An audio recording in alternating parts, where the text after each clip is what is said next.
Want to use Claude AI inside your GoHighLevel workflows?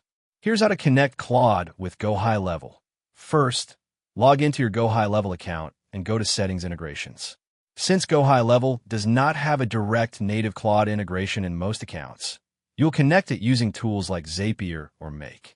Next, generate an API key from your Claude Anthropic account. Then, set up a Zap or scenario where GoHighLevel is the trigger, such as new lead or new message, and Claude is the action that generates a response.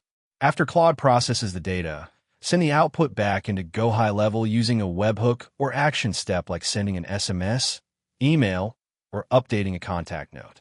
Once everything is connected, test the workflow to ensure AI responses are being generated correctly. Now Claude can help automate replies, lead qualification, and content generation inside your GoHighLevel system. You have now learned how to connect Claude with GoHighLevel. Thanks for watching, and I'll see you in the next video.